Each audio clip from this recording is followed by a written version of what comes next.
Morning guys, Dave Canterbury at the Pathfinder School. I'm out here at a beaver pond that's about 2 miles from the Pathfinder School property in a wildlife area, and it's very typical of something that you might run across in your travels if you were just out wandering and not necessarily planning to get stuck or planning to be in a long-term or short-term survival scenario, but you got stuck or something happened. You could run across something like this very easily, as this is basically in a wilderness area. What I want to talk to you about today is I want to talk to you a little bit about fishing.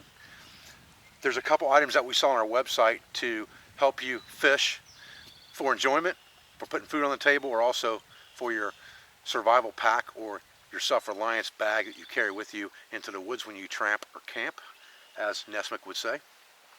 In 1803, Meriwether Lewis purchased a lot of fishing gear for their epic journey, and he kept very good track of what he bought from everywhere because that was private money that was supposed to be reimbursed, so he had to keep accurate records of what he purchased. And he purchased a lot of fishing gear from a tackle shop in Philadelphia owned by a man named George Lawton. And we can get a very good vision of what that tackle shop carried, because it just so happens that the receipt that he issued to Meriwether Lewis was on the back of a flyer, basically, that had an advertisement for his store or shop on the flyer, and it talked about everything that he carried. So we know that almost everything that we have today was available to Meriwether Lewis at that point in time. He had several different types of rods. He had reels that they called winches at that point. He also had reels that they called stave reels, which Lewis purchased, and we'll talk about those in a few minutes. And different types of lines, different types of hooks, different types of corks and bobbers and floats and artificial flies and live baits, presumably, because he lists on there minnows and chubs and mice and birds. So I would assume that that was live bait for the period. The important thing to understand is, these guys know that they're going to be gone for a very long period of time. They also know that they're going to be trading with the Indians. So the things that they take with them are going to be the most useful to them on their journey. And they purchased well over, from what I can count, 3,000 to 4,000 different types of fish hooks or different fish hooks, as well as fishing spears, as well as different types of lines and leaders. No corks, no rods, and no sinkers. Now, sinkers are easy enough to account for because they either fished with the weight of the bait that they used on their hook because they weren't using lures, or they used what was called split shot, which is where the name split shot came from today, where they took musket balls, which I'm sure they had plenty of in different sizes, split them open with an axe or a knife, and crimped them on their line. And that became a split shot sinker, which is what we call split shot today. So he bought several of these items, hooks, lines, things like that, and he did buy what was called stave reels. And stave reels were not fishing reels as we sense them today. Stave reels were either the ladder type device that you wind your line around, or it was something very similar to the pocket fishing kit in that it was a round piece of stave or sapling that you just hand fished with. It was a hand fishing line. And the Pathfinder pocket fishing kit very closely emulates that you can also store your fishing tackle inside of, so that you can hand fish if you choose to do so.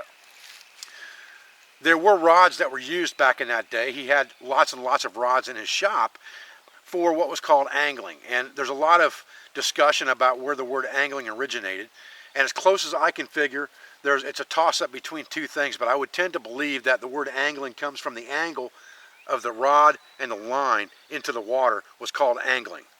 And that's where I think the term probably came from. The other term is the angle of the hook, and most hooks were curved even in the period, so I don't think that's where it came from. I think it came from the angle of the line and the rod in the water.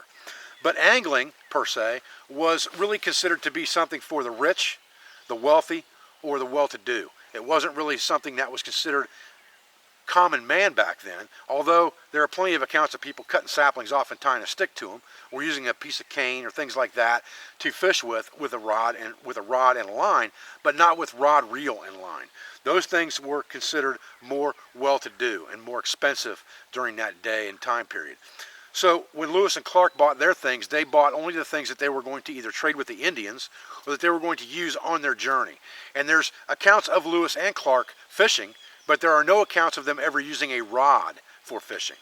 So we think that most of the time they must have hand fished or bottom fished or trout line fished, because they did buy lots and lots of trout line as well in their things that they bought from George Lawton as well. So what we're going to do today is we've got this small piece of water here, and we've got our pocket fishing kit. We also have this collapsible cane pole made by Black Widow called the Ready Rod. It's a B&M Ready Rod. We sell these on our website as well. They both have distinct advantages and disadvantages. With the cane pole, you have the advantage of easy reach, bringing your line in and out of the water.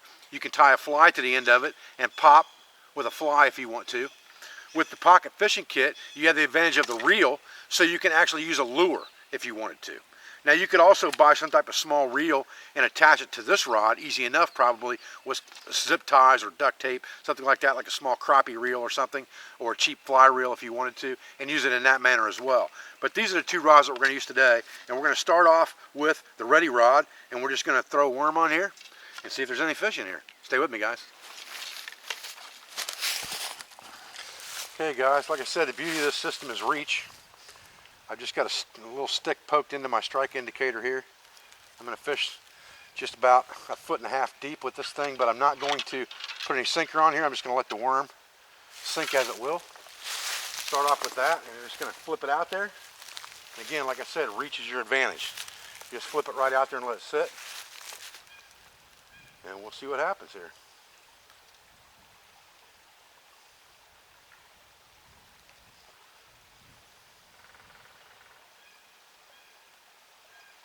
There's one nibbling on it already. It must not be very big if you can't get that thing under the water. Oh, there he goes. Oh!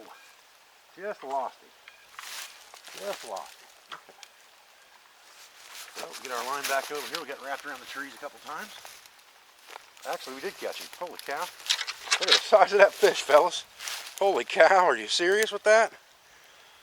Look at the size of this fish. My goodness. Will you look at that, fellas? We could use that for bait. That just goes to show you, you know, the fish you can catch with one of these little ready rigs, you can catch anything. Now you could hook that thing on your line and go for some bigger fish. We'll toss him back in there. Ain't gonna hurt him any.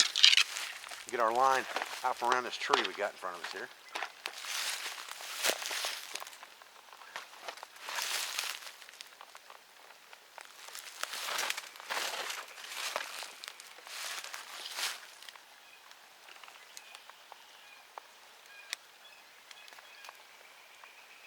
Slide our strike indicator back up where it belongs. And get right back out there after. Heck yeah. There's another one.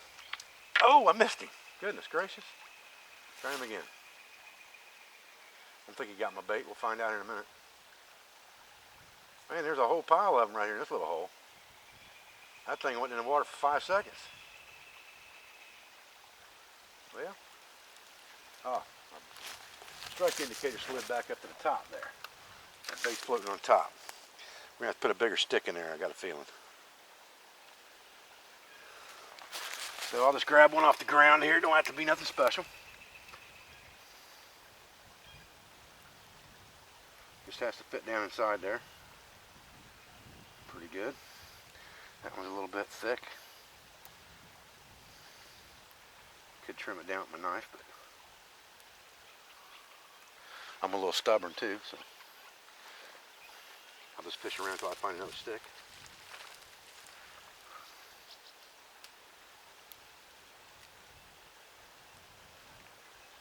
See if we can't get this in here a little better so we're not moving around so much. Push that other one out the bottom. Alright, give us a little bit of room here. Okay. Alright. Now let's see what we got. Well, that didn't take long. Already one bumping on it. Changed his mind. Nope, there he is. Golly. Thing swallowed it, for crying out loud. And he couldn't even drag a bobber down. My goodness. Lots of little ones in here. Now, bear in mind, guys, I mean, look at the fish that thing's catching. You could easily, any of those fish that are 2 inches or less, you can eat those things whole. Another fish. My goodness. There we go. Look at that. There's one that's about 4 inches. Bigger than the rest. Not bad. Okay. Come out there, you. Back in there. Get our worm situated a little bit better here. 3 fish on that dude. He about got it tore off pretty bad there.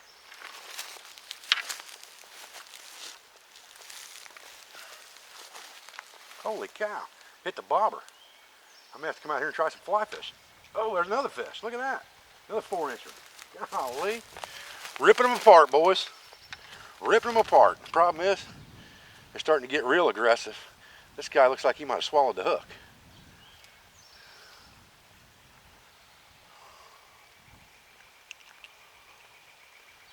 I guess get it up here where I can get it out.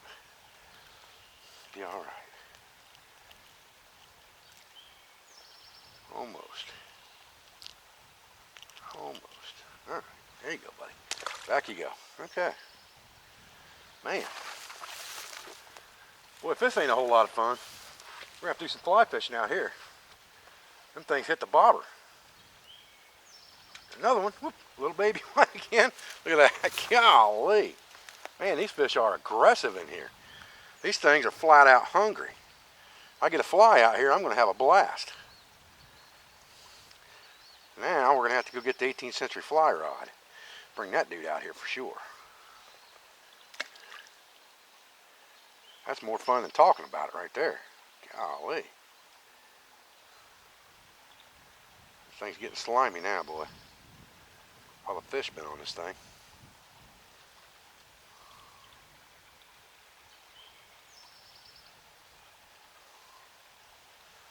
All right. Here we go. Back after him.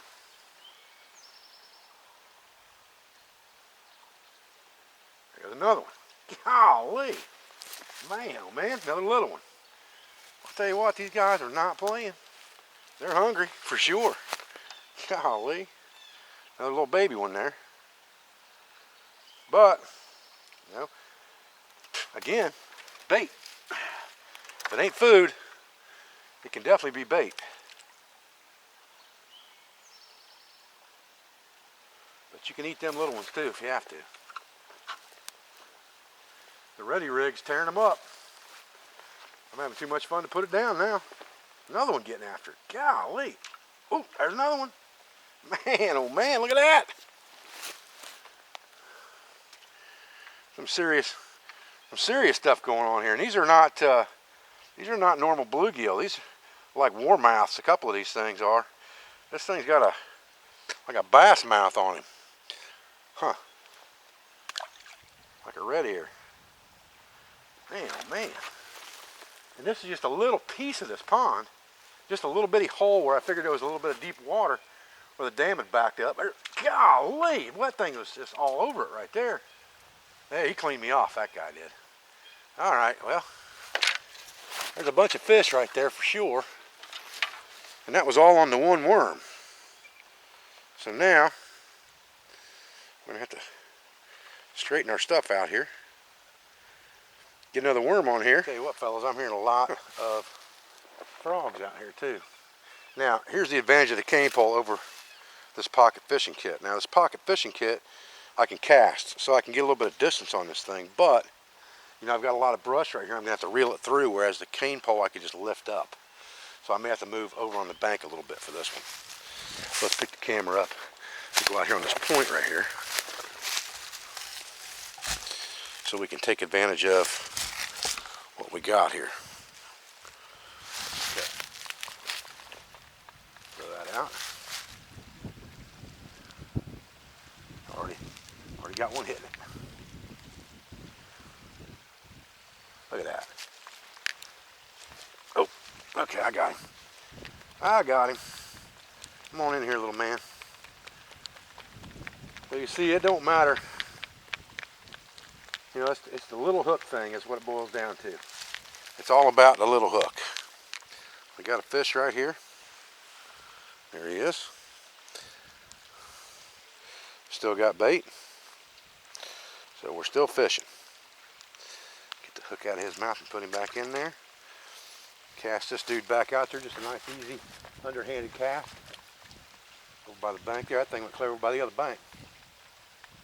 Get that thing this way just a little bit.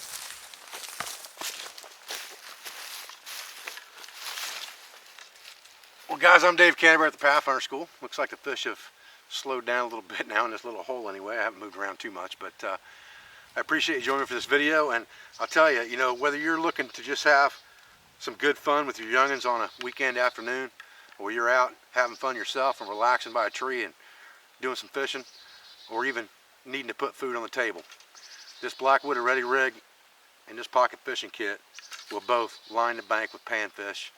No problem, no questions asked. Just depends on how you want to do it.